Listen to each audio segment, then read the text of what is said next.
ये कहानी एक हाई स्कूल से शुरू होती है। एक अजीब सी दिखने वाली लड़की हाथ में चाकू लेकर दीवार पर अपना नाम और जन्म तारीख खोद रही होती है। वो अपने क्लासमेट्स के लिए एक वीडियो रिकॉर्ड करती है और कहती है, मुझे एक तरीका मिल गया है जिससे मैं अपनी कोई भी इच्छा पूरी कर सकती हूँ। फिर वो हल्का सा हंसती है और कहती है कि अब वो अपनी इच्छा यहीं पर पूरी करेगी। वो कहती है, मैं चाहती हूँ कि तुम सब मर जाओ, क्योंकि तुम लोगों ने मुझे हमेशा परेशान किया। किसी ने कभी मेरी मदद नहीं की, एक बार भी नहीं। इतना कहकर वो अलविदा बोलती है और अगले ही पल हाथ में पकड़ी चीज को कसकर पकड़ते हुए जमीन पर गिर जाती है और सबके सामने नफरत और दर्द के साथ उसकी मौत हो जाती है। 3 साल बाद अब हम एक खूबसूरत लड़की कैन को देखते हैं, जो सुबह जल्दी उठकर स्कूल जाने की तैयारी कर रही है। वो एक हाई स्कूल स्टूडेंट है और स्पोर्ट्स में बेहद टैलेंटेड है। उसने कई मेडल्स जीते हैं। वो अपनी आंटी के साथ नाश्ता करने जाती है, लेकिन वहाँ सिर्फ एक नोट मिलता है। आंटी काम पर जा चुकी होती है। कैन अकेले बैठकर खाना खाती है, थोड़ा उदास होकर। फिर वो अपने दोस्त जॉन को मैसेज करके उठाती है। वो उसका क्लासमेट है और उसके ऊपर वाले फ्लैट में रहता है। जॉन जवाब देता है कि वो पहले से जाग चुका है। कैन लिफ्ट लेने जाती है,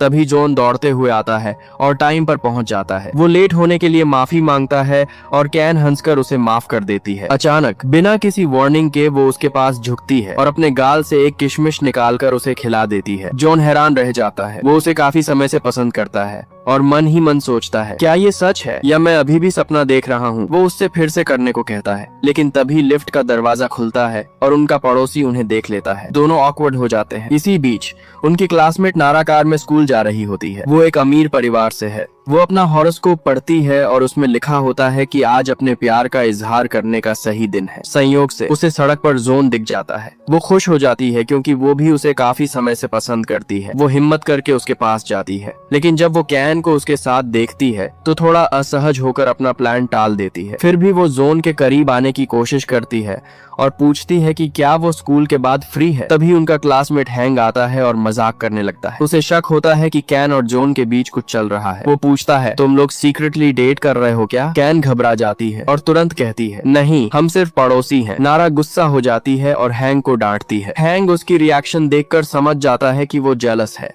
वो पूछता है, तुम्हें जॉन पसंद है क्या? सबको लगता है वो जवाब नहीं देगी, लेकिन वो सबको चौंकाते हुए कह देती है, हाँ, मैं उससे प्यार करती हूँ। सब सन्न रह जाते हैं। वो शर्मिंदा होकर वहाँ से चली जाती है। क्लास में टीचर आते हैं और बताते हैं कि एग्जाम के रिजल्ट आ गए हैं। सिर्फ 2 स्टूडेंट्स को पूरे नंबर मिले हैं। पहला क्लास का टॉपर नर्ड और दूसरा हैंग। सब हैरान रह जाते हैं क्योंकि हैंग हमेशा फेल होता था। हैंग खुद भी शॉक में होता है। उसी समय उसके फोन पर एक मैसेज आता है, तुम्हारी इच्छा पूरी हो गई है। क्लास के बाद वो अपने दोस्तों को बताता है कि उसने एक ऐप डाउनलोड किया था जो इच्छाएं पूरी करता है। किसी को यकीन नहीं होता। वो उन्हें लिंक भेजता है। जॉन इसे ट्राई करने का फैसला करता है। हैंग बताता है कि इसमें क्या करना है। नाम, जन्म तारीख लिखो, एक वीडियो रिकॉर्ड करो और अपनी इच्छा बोलो। उधर ब्रेक में कैन और नारा बात कर रहे होते हैं। नारा कहती है कि वो हैंग के बर्थडे पर नहीं जाएगी क्योंकि वो उसे पसंद नहीं करती। वो उसे फेल और अगली तक कह देती है, लेकिन अचानक वो देखती है कि हैंग पीछे खड़ा सब सुन रहा है। वो घबरा जाती है और झूठ बोल देती है कि वो उसके लिए सरप्राइज प्लान कर रही थी। हैंग दिखावे के लिए मान लेता है, लेकिन अंदर से टूट जाता है। शाम को कैन अपनी ट्रेनिंग पर जाती है। उसे लॉन्ग जंप बहुत पसंद है और उसका सपना है नेशनल टीम में जाना। कोच उससे खुश होती है और उसे टीम में सिलेक्ट कर लेती है। वो बेहद खुश होती है। उधर हैंग लाइब्रेरी में बैठा होता है, लेकिन उसका मन नहीं लग रहा। उसे अपने दोस्तों की बातें याद आती हैं कि वो उसे सिर्फ मजाक के लिए रखते हैं। वो टूट जाता है। रात को कैन और जॉन साथ समय बिताते हैं, खुश रहते हैं। तभी हैंग कॉल करता है। वो पूछता है, क्या तुम सच में मेरे बर्थडे पर नहीं आओगी? कैन माफी मांगती है, लेकिन वो कॉल काट देता है। जॉन उसे दिलासा देने के लिए वही ऐप ट्राई करता है। वो इच्छा मांगता है कैन की ट्रेनिंग कैंसिल हो जाए। अगले दिन स्कूल में हैंग अचानक अजीब व्यवहार करने लगता है। उसके फोन में काउंटडाउन चलता है 3 मिनट। वो कांपने लगता है, चाकू निकालता है। सब डर जाते हैं। वो कहता है, मैं खुद को कंट्रोल नहीं कर पा रहा। फिर अचानक वो कैन पर हमला करता है और काउंटडाउन खत्म होते ही वो कहता है, आई एम सॉरी, और हवा में उठकर मर जाता है। कैन टूट जाती है। उसे एहसास होता है कि ये वही ऐप है जो इच्छा पूरी करता है, लेकिन बाद में इंसान को मार देता है। हैंग की मौत के बाद पूरा स्कूल सदमे में था। पुलिस आती है, जांच शुरू होती है। सीसीटीवी फुटेज में साफ दिखता है कि जो कुछ हुआ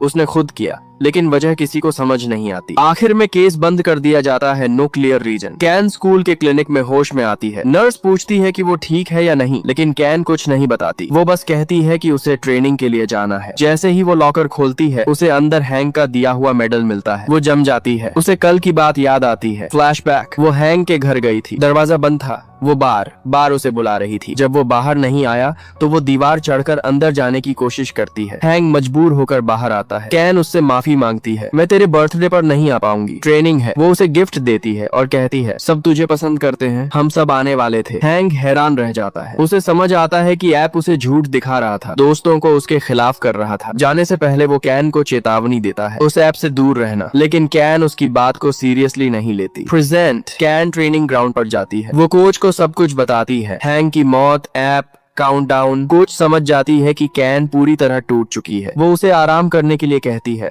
और ट्रेनिंग कैंसिल कर देती है। लेकिन जैसे ही ट्रेनिंग कैंसिल होती है, कैन के दिमाग में एक बात बिजली की तरह चमकती है। ये तो वही इच्छा थी जो जोन ने मांगी थी। वो डर जाती है। अचानक ऊपर से एक बड़ा साइन बोर्ड गिरते गिरते बचता है। कैन पीछे हटती है, बाल बचती है। उसे समझ आ जाता है ये ऐप चेतावनी दे रहा है, उसे दखल नहीं देना चाहिए। वो भागकर जोन के पास जाती है। जोन उसे बताता है उसे मैसेज आया है, तुम्हारी इच्छा पूरी हो गई है। और अब उसके फोन में एक दिन का काउंटडाउन शुरू हो चुका है। कैन के पैरों तले जमीन खिसक जाती है। अब उसे पूरा यकीन हो जाता है ये ऐप सच में इच्छा पूरी करता है और फिर इंसान को मार देता है। वो अपने दोस्तों को इकट्ठा करती है, सबको सच्चाई बताती है। जो भी इस ऐप का इस्तेमाल करता है उसकी इच्छा पूरी होती है, लेकिन बाद में वो मर जाता है। क्लास का टॉपर नर्ड ये सुनकर कहता है शायद फोन हैक हुआ है। वो फोन को फैक्ट्री रीसेट कर देता है। फोन ऑन होता है लेकिन ऐप अभी भी वही है। सब चौंक जाते हैं। नारा अभी भी यकीन नहीं करती। वो कहती है तुम सब ड्रामा कर रहे हो। कैन गुस्से में आ जाती है। वो चिल्लाकर कहती है मैंने अपने माता पिता को अपनी आंखों के सामने मरते देखा, मैं कुछ नहीं कर पाई। फिर मैंने हैंक को मरते देखा और मैं उसे भी नहीं बचा पाई। मैं किसी और को नहीं खोना चाहती, मैं फिर से हेल्पलेस नहीं बनना चाहती। उसकी बात सुनकर सब चुप हो जाते हैं। जोन भी इमोशनल हो जाता है। वो नर्ड से कहता है कुछ भी करके इस ऐप को हटाओ। नर्ड फोन को अपने डिवाइस से कनेक्ट करता है। सब उम्मीद लगाकर खड़े हैं। इसके बाद सब कपड़े बदलने जाते हैं। रास्ते में जॉन देखता है कि कैन को ठंड लग रही है। वो अपनी शर्ट उसे दे देता है, फिर धीरे से कहता है मुझे माफ करना, मैं तुझे समझ नहीं पाया। मैं हमेशा तेरे साथ रहूंगा और मैं तुझसे सच में प्यार करता हूँ। कैन हल्का सा मुस्कुराती है। वो कहती है मुझे बस इतना चाहिए कि तू ठीक रहे। घर पहुँचने के बाद कैन अपने फ्लैट में चली जाती है। जोन अपने कमरे में जाकर लेटता है। अचानक उसे कैन के नंबर से कॉल आता है। वो उठाता है और सुनता है कैन अपनी दोस्तों से उसकी बुराई कर रही है। मुझे वो बिल्कुल पसंद नहीं, मैं बस उसके साथ खेल रही हूँ।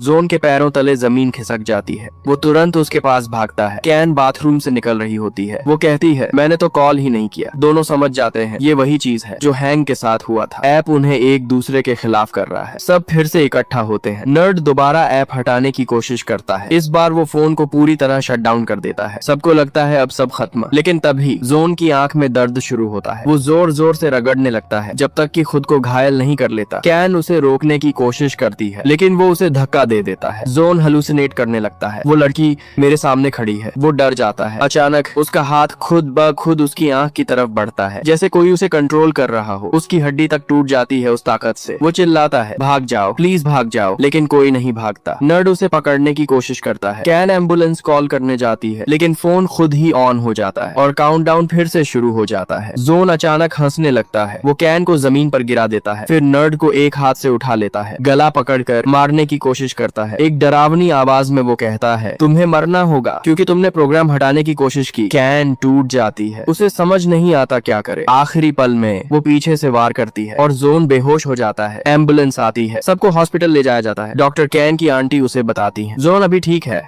लेकिन बेहोश है। वो पूछती है क्या हुआ, लेकिन कैन चुप रहती है। उसे पता है कोई यकीन नहीं करेगा। रात को कैन जोन को देखने जाती है लेकिन नारा उसे रोक देती है। उसकी फैमिली अंदर है, प्रॉब्लम हो जाएगी। नारा उससे माफी मांगती है। मुझे तुम पर विश्वास करना चाहिए था। वो पूछती है घर से कुछ चाहिए। कैन उसे अपने घर का पासवर्ड दे देती है। उधर नर्ड इंटरनेट पर ऐप के बारे में खोज रहा होता है। तभी उसे एक अनजान नंबर से कॉल आता है। वो उठाता है और शॉक हो जाता है। वो उसकी बड़ी बहन है। वो कहती है जो कर रहा है बंद कर दे, नहीं तो तुम सब मर जाओगे। वो बताती है ये ऐप शापित है, एक बुरी आत्मा इसे कंट्रोल करती है। इच्छा पूरी होती है लेकिन फिर इंसान को मरना पड़ता है और जो इसे रोकने की कोशिश करेगा वो भी मरेगा। फिर वो कहती है जल्दी जाओ, उसे बचाओ, उसकी जान खतरे में है। कॉल कट जाती है। नर्ड घबरा जाता है और तुरंत हॉस्पिटल की तरफ भागता है। उधर जोन की हालत और बिगड़ती जा रही है। काउंटडाउन खत्म होने वाला है। कैन एक फैसला लेती है सब कुछ दांव पर लगाने का। वो ऐप डाउनलोड करती है, अपना नाम और जन्म तारीख लिखती है, वीडियो रिकॉर्ड करती है। मैं चाहती हूँ कि जोन बच जाए, चाहे मुझे उसकी जगह मरना पड़े। वो वीडियो अपलोड कर देती है। उसी वक्त नर्ड पहुँचता है लेकिन देर हो चुकी होती है। वो चिल्लाता है तुमने ये क्यों किया। कैन शांत होकर कहती है मैं किसी और को नहीं खो सकती। अचानक फोन में मैसेज आता है तुम्हारी इच्छा पूरी हो गई है। जोन की हालत सुधरने करने लगती है। वो होश में आ जाता है, लेकिन अब काउंटडाउन कैन के फोन में शुरू हो चुका है। वो मुस्कुराती है, उसे पता है उसके पास एक दिन से भी कम समय है, लेकिन उसे कोई पछतावा नहीं। कैन के फोन में काउंटडाउन शुरू हो चुका था। कमरे में खामोशी थी, लेकिन सबके दिमाग में एक ही बात घूम रही थी। अब अगला नंबर कैन का है। नर्ड उसे अकेला छोड़ने को तैयार नहीं होता। वो कहता है, मेरी बहन, शायद वो हमारी मदद कर सकती है। कैन चौंक जाती है। तुमने तो कहा था वो विदेश में है। वो नजरें झुका लेता है। मैंने झूठ बोला था, असल में वो एक चुड़ैल है, जंगल में अकेली रहती है। कैन कुछ पल के लिए चुप रहती है, फिर धीरे से कहती है,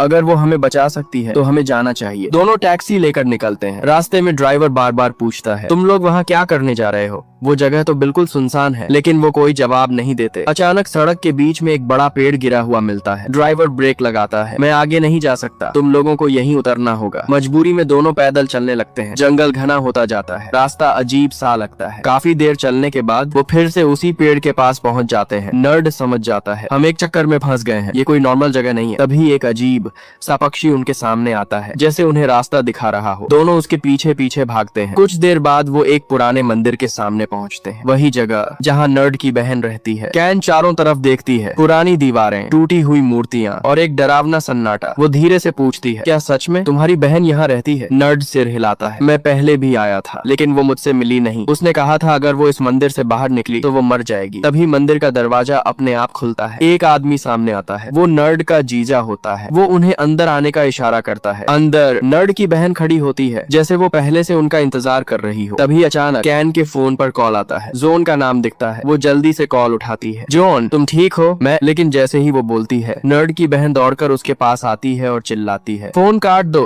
ये जोन नहीं है। कैन हक्की बक्की रह जाती है। क्या मतलब? वो गंभीर आवाज में कहती है, वो बुरी आत्मा है। अगर तुमने बात जारी रखी तो वो हमारी लोकेशन जान जाएगी और हम सब मर जाएंगे। कैन कॉल काटना चाहती है, लेकिन उसका हाथ जैसे जाम हो जाता है। फोन उसके कान से चिपक जाता है। उधर से आवाज बदल जाती है। अब वो जोन की नहीं, कुछ और ही बन चुकी होती है। बताओ तुम कहाँ हो? मैं आ रहा हूँ। कैन डर से कांपने लगती है। तभी नर्ड की बहन एक जादुई रस्सी निकालती है और उसके हाथ बांध देती है ताकि फोन छीन सके। नर्ड घबरा जाता है। तुम ये क्या कर रही हो? उसका जीजा उसे रोकता है। अपनी बहन पर भरोसा रखो। अचानक कैन का शरीर अजीब तरीके से मुड़ने लगता है। उसका सिर लगभग उल्टा घूम जाता है। नर्ड डर जाता है। आखिरकार बहन फोन छीन लेती है और कैन बेहोश होकर गिर जाती है। वो कहती है, उस पर कब्जा हो गया था, हमें उसे बाहर निकालना होगा। वो एक अनुष्ठान रिचुअल की तैयारी करती है। कैन को जमीन पर लिटाती है, उसकी आंखें बंद करवाती है और धीरे से पुकारती है, कैन मेरी बात सुनो। अचानक कैन खुद को एक अजीब जगह पर पाती है। चारों तरफ अंधेरा और सामने वही चुड़ैल खड़ी होती है। वो कहती है, अगर तुम्हें बचना है तो तुम्हें 3 दरवाजों से गुजरना होगा और ध्यान रखना पीछे मुड़कर नहीं देखना, चाहे कुछ भी हो जाए। कैन डर जाती है, लेकिन हाँ कर देती है। पहला दरवाजा, वो अंदर जाती है और खुद को अपने स्कूल में पाती है। सब कुछ नॉर्मल लगता है, लेकिन अचानक उसे पीछे से आवाज आती है। कैन वो मुड़ने ही वाली होती है, लेकिन चुड़ैल की बात याद आती है। वो आगे बढ़ती है, लेकिन सीढ़ियों पर हैंक सामने खड़ा होता है। वो रोते हुए कहता है, मुझे बचा लो। कैन कमजोर पड़ जाती है, उसकी आंखें भर आती हैं, लेकिन तभी हैंक अचानक हंसने लगता है और हवा में उड़ जाता है। कैन समझ जाती है ये असली नहीं है। वो पूरी ताकत से आगे भागती है और दरवाजा पार कर लेती है। दूसरा दरवाजा, इस बार वो अपने माता पिता के एक्सीडेंट वाले दिन पहुंच जाती है। टूटी हुई कार, खून और उसके माता पिता। उसके पिता आवाज देते हैं, बेटा हमें बचा लो। उसकी माँ उसका पैर पकड़ लेती है, बस एक बार पीछे देख लो। कैन टूट जाती है, उसकी सांसें तेज हो जाती हैं, लेकिन वो खुद को समझाती है ये सब झूठ है, वो अब नहीं रहे। वो रोते हुए आगे भागती है और दूसरा दरवाजा पार कर लेती है। तीसरा दरवाजा, अब उसके सामने नर्ड और जीजा खड़े होते हैं। वो कहते हैं, अब तुम सुरक्षित हो, बस एक बार पीछे देख लो, हम तुम्हें बचा लेंगे। कैन कंफ्यूज हो जाती है, उसे समझ नहीं आता किस पर भरोसा करे। तभी चुड़ैल की आवाज गूंजती है, मत सुनो, बाहर निकलो। लेकिन नर्ड रोते हुए कहता है, मैंने तुम्हें बचाने के लिए ऐप डाउनलोड किया, वो तुम्हारे पीछे आ रहा है, प्लीज पीछे देखो। कैन डर जाती है और गलती से पीछे मुड़ जाती है। अचानक अंधेरा छा जाता है। अब वो एक भयानक जगह में होती है, जहाँ चारों तरफ उन स्टूडेंट्स की लाशें पड़ी हैं, जो इस ऐप की वजह से मरे थे। और सामने वो बुरी आत्मा खड़ी होती है। वो धीरे धीरे उसकी तरफ बढ़ती है। कैन डर से कांपती है, उसे लगता है सब खत्म हो गया। तभी चुड़ैल अचानक वहाँ पहुँचती है, उसका हाथ पकड़ती है, भागो। दोनों दौड़ते हैं और आखिरी दरवाजे से बाहर निकल जाते हैं। कैन अचानक होश में आती है, वो वापस मंदिर में होती है। सब राहत की सांस लेते हैं। नर्ड दौड़कर उसे गले लगा लेता है, तू ठीक है? चुड़ैल थकी हुई होती है, उसे चोट लगी होती है, लेकिन वो मुस्कुराती है, अब तुम सुरक्षित हो। फिर वो सच्चाई बताती है, कई साल पहले तुम्हारे स्कूल में एक लड़की थी, उसने इसी ऐप का इस्तेमाल किया और वो खुद एक बुरी आत्मा बन गई। कैन शॉक में आ जाती है, तो ये सब उसी की वजह से हो रहा है? चुड़ैल सिर हिलाती है, हाँ, और इसे खत्म करने का सिर्फ एक तरीका है, उस लड़की का असली फोन ढूंढो और उस उसमें से ऐप डिलीट करो। कमरे में सन्नाटा छा जाता है। कैन गहरी सांस लेती है। उसकी आंखों में डर भी है और हिम्मत भी। अगर इससे सब बच सकते हैं तो मैं ये करूंगी। अब सब कुछ साफ था। अगर उस लड़की का असली फोन नहीं मिला तो ये मौत का खेल कभी खत्म नहीं होगा। अगली सुबह कैन नींद से उठती है,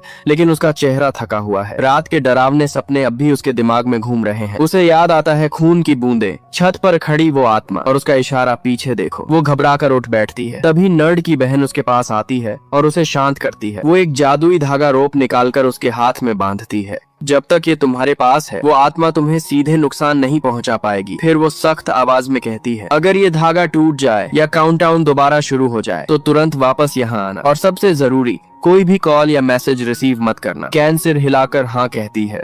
नर्ड और मंदिर का रक्षक गार्डियन उसके साथ जाने के लिए तैयार होते हैं, क्योंकि चुड़ैल मंदिर नहीं छोड़ सकती। जाने से पहले नर्ड अपनी बहन से माफी मांगता है। मैंने हमेशा सोचा तुम पागल हो, मुझे शर्म आती थी, लेकिन आज मैं समझ गया तुम हमारी आखिरी उम्मीद हो। बहन हल्का सा मुस्कुराती है। सच की तलाश शुरू। घर लौटते ही नर्ड को एक बात याद आती है। हैंग ने उसे अपना डिवाइस ठीक करने के लिए दिया था। वो उसे खोलता है और अंदर की फाइल्स चेक करता है। उसे पता चलता है हैंग किसी ऑनलाइन आदमी से बात कर रहा था, जो उसे दवाइयाँ देता था जागे रहने के लिए। उसी आदमी ने उसे एक जगह मिलने के लिए बुलाया था और शायद वहीं से उसे वो विश ऐप मिला। नर्ड उसकी लोकेशन ट्रैक कर लेता है। कैन तुरंत कहती है हमें उससे मिलना होगा, वो हमें सच बता सकता है। उधर जोन और नारा। जोन अस्पताल से घर लौटता है। वो कैन को मिस कर रहा होता है। वो उसके फ्लैट में जाता है, लेकिन वहाँ नारा पहले से मौजूद होती है। जोन हैरान हो जाता है, तुम यहाँ क्या कर रही हो? नारा थोड़ी घबराकर कहती है, उसने मुझे भेजा कपड़े लेने के लिए। जोन अंदर आता है और अपना फोन ढूंढने लगता है, लेकिन फोन कहीं नहीं मिलता। उसे अजीब लगता है पर वो कुछ कहता नहीं। मुलाकात उस आदमी से। कैन, नर्ड और गार्डियन उस लोकेशन पर पहुंचते हैं। जैसे ही वो आदमी उन्हें देखता है वो डर कर भाग जाता है। कैन तुरंत उसके पीछे दौड़ती है। उसकी स्पीड और एथलेटिक स्किल्स की वजह से वो बाकी सबसे आगे निकल जाती है। वो आदमी एक ऊंची बिल्डिंग की छत पर चढ़ जाता है और सीढ़ी नीचे फेंक देता है।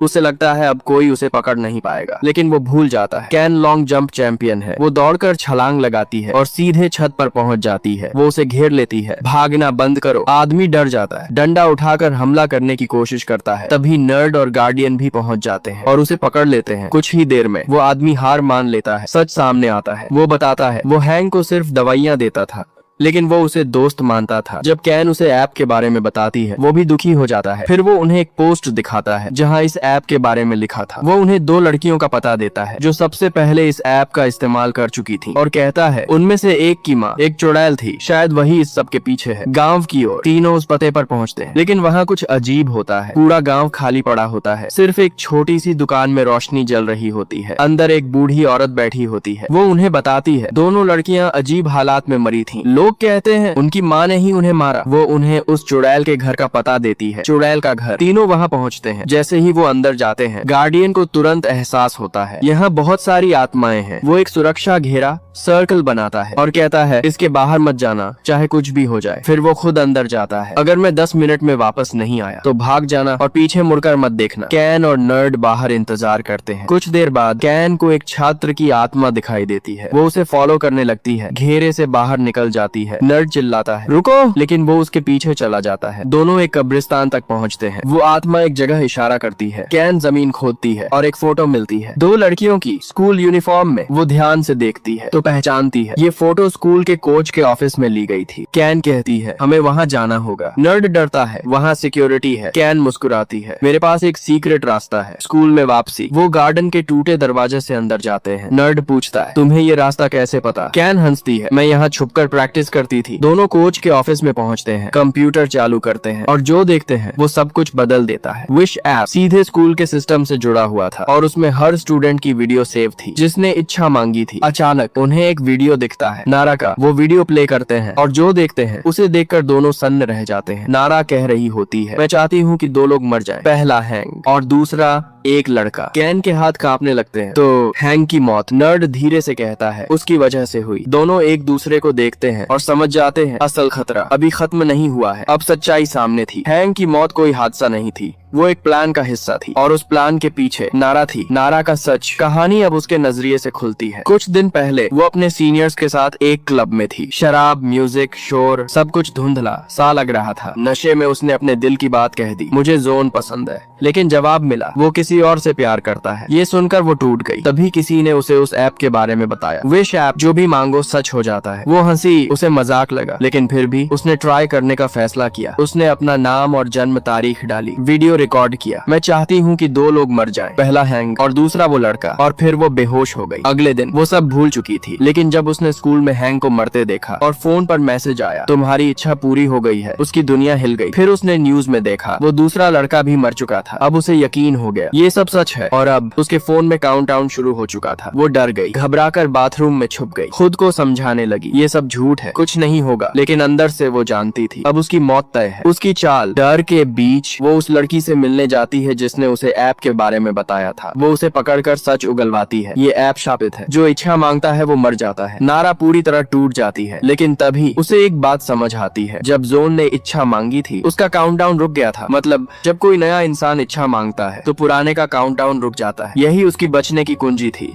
और उसी पल उसने फैसला लिया, वो जिंदा रहने के लिए दूसरों को मरने देगी। उसने चुपचाप जोन का फोन चुरा लिया ताकि उसे पता ही न चले कि उसका काउंटडाउन रुक गया है। और अब वो सिर्फ एक चीज चाहती थी, जोन वापस वर्तमान में। नारा और जोन साथ में स्कूल जा रहे होते हैं। वो मुस्कुरा रही होती है जैसे सब कुछ नॉर्मल हो। अचानक वो फिसलती है, जोन उसे पकड़ लेता है। वो खुश हो जाती है, शायद वो अब मुझे पसंद करने लगा है। लेकिन तभी जोन देखता है उसके पास उसका फोन है। वो पूछता है, मेरा फोन तुम्हारे पास क्यों है? नारा मना कर देती है और अचानक चाकू निकाल कर उसे घायल कर देती है। वो भाग जाती है, दरवाजा लॉक कर देती है। जॉन उसे रोकने की कोशिश करता है, लेकिन तभी वो बुरी आत्मा उसके सामने आ जाती है। वो उसे घेर लेती है और फिर से उसे कंट्रोल करने लगती है। जॉन डर जाता है, उसे लगता है ये अंत है। गार्डियन की एंट्री। तभी गार्डियन को खतरा महसूस होता है। वो तुरंत स्कूल पहुंचता है, दरवाजा तोड़ता है और जॉन को बचा लेता है। लेकिन इस दौरान उसकी आंख में चोट लगती है और उसी चोट की वजह से उसे अब वो बुरी आत्मा दिखाई देने लगती है। वो समझ जाता है ये पहले हमारे स्कूल की ही स्टूडेंट थी। असली कहानी 5 साल पहले। उसका नाम था रैन। वो खूबसूरत और होशियार थी, लेकिन गरीब होने की वजह से सब उसे तंग करते थे। उसका सिर्फ एक दोस्त था जिसे वो बहुत प्यार करती थी। एक दिन वो उसके घर गई और वहाँ उसने उसकी माँ को देखा जो एक चुड़ैल थी। वो डर गई, लेकिन उस चुड़ैल ने उसे नुकसान नहीं पहुँचाया बल्कि उसकी मदद की। धीरे